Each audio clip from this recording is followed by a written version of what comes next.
ইতিহাসে কে ছিলেন সবচেয়ে ধনী মানুষ? Bill Gates, Rothschild? না, তিনি ছিলেন একজন আফ্রিকান রাজা, মানসা মুসা, যার সম্পদ আজকের হিসেবে $400 বিলিয়ন। আজকে জানবো তার অজানা গল্প। পশ্চিম আফ্রিকা থেকে আগত এক যুবক, সাথে 60,000 সৈন্যদলের বিশাল বাহিনী, আরও আছে উন্নত রেশমি সাজে সজ্জিত শত শত উট ও দাসী। তাদের গন্তব্য আরবের পবিত্র মক্কা নগরী। উটগুলো স্বর্ণ ও মণিমুক্তা দিয়ে বোঝায়। যাত্রাপথে যাকে পাওয়া যাচ্ছে তাকেই দান করা হচ্ছে তা থেকে। তবু ওটের ফিট থেকে যেন সম্পদের ভার কমছেই না।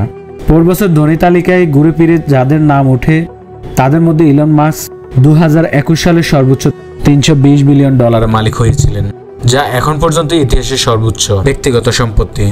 তবে আধুনিক বিশ্বকে একপাশে রেখে মধ্যযুগে এমন এক ব্যক্তির খোঁজ মেলে যার সম্পদের মূল্য বর্তমান হিসেবে $400 বিলিয়ন বা $40,000 কোটি। সবচেয়ে অবাক করা ব্যাপার, তিনি ছিলেন একজন কৃষ্ণাঙ্গ। সে আফ্রিকাকে ভাবা হতো অসভ্যদের দুনিয়া বা অন্ধকার মহাদেশ। সে আফ্রিকাতে জন্মগ্রহণ করেছিলেন তর্ক সাপেক্ষে ইতিহাসের সবচেয়ে ধনী সম্পদশালী ব্যক্তি মানসা মুসা। কে ছিলেন মানসা মুসা? মানসা মুসা ছিলেন 1400 শতকের মালি সাম্রাজ্যের শাসক। মালিতে শাসকের খেতাব হলো মানসা। মুসা ছিলেন মালির দশম মানসা। 1312 সাল থেকে 1337 সাল পর্যন্ত তিনি ক্ষমতায় ছিলেন।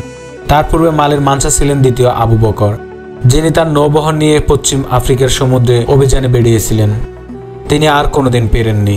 তখন মালি ছিল আফ্রিকার সমৃদ্ধশালী অঞ্চল। বর্তমানে মালি বলতে আমরা আফ্রিকার যে দরিদ্র দেশটিকে বুঝি, তখন মালি ছিল তা থেকে ভিন্ন।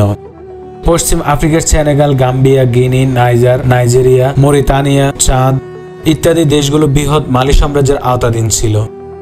এটি ছিল এক বিশাল সাম্রাজ্য। মানসা মুসা ছিলেন সেই সাম্রাজ্যের সুলতান, সম্পদের উৎস। মানসা মুসা ক্ষমতা লাভের পূর্বে মালি বেশ সমৃদ্ধ অঞ্চল ছিল। মালির সম্পদের মূল উৎস ছিল এক মূল্যবান স্বর্ণের খনি। মালির খনি থেকে প্রচুর স্বর্ণ উত্তোলন করা হতো। পার্শ্ববর্তী অঞ্চলগুলোতে স্বর্ণের ব্যাপক চাহিদা ছিল। পাশাপাশি লবণের খনি থেকেও মালির অনেক আয় হতো। স্বর্ণ ও লবণ এই দুটি ছিল মালির সম্পদের মূল উৎস। মানসা মুসা ক্ষমতায় এসে মালির অর্থনীতি আরো ব্যাপক সমৃদ্ধ করে তোলেন। তিনি পার্শ্ববর্তী অঞ্চলগুলোর সাথে ভালো সম্পর্ক গড়ে তোলেন। তার সময় মালিক স্বর্ণ ও লবণের জন্য নতুন বাজার গড়ে তুলেছিলেন। তিনি মালির অর্থনীতিকে এমন উচ্চতায় নিয়ে গিয়েছিলেন যা তাকে ইতিহাসের সবচেয়ে ধনী তালিকায় স্থান দিয়েছে। বিখ্যাত হজ যাত্রা। 1324 সালে মানসা মুসা মক্কায় হজ্জের উদ্দেশ্যে রওনা হলেন। মক্কা নগরী ছিল মালি থেকে 6500 কিলোমিটার, প্রায় যা কয়েক মাস দূরের পথ। কিছু বর্ণনা অনুযায়ী তার সাথে ছিল 60,000 সৈন্যের বিশাল বাহিনী, আরও ছিল 12,000 দাস দাসী ও স্বর্ণ দিয়ে বোঝাই করা শতাধিক উট। মক্কায় যাওয়ার পথে রয়েছে বিশাল সাহারা মরুভূমি, এরপরই মিশর। যাত্রাপথে যারা তার দেখা পেয়েছিল তারা ছিল সৌভাগ্যবান। সবাইকে স্বর্ণমুদ্রা উপহার দেওয়া হয়েছিল হিসাব ছাড়া। মিশরের কায়রোতে পৌঁছে তিনি আরেক দফা দান করলেন। তার চলে যাওয়ার পর 12 বছর পর্যন্ত মিশরের বাজারে স্বর্ণের দাম পড়ে গিয়েছিল। বিখ্যাত এই হজ যাত্রা দিয়ে মানসা মুসা আরব বিশ্বে পরিচিতি লাভ করেন। আরবে তাকে নিয়ে বিভিন্ন গল্প প্রচলিত হতে লাগলো।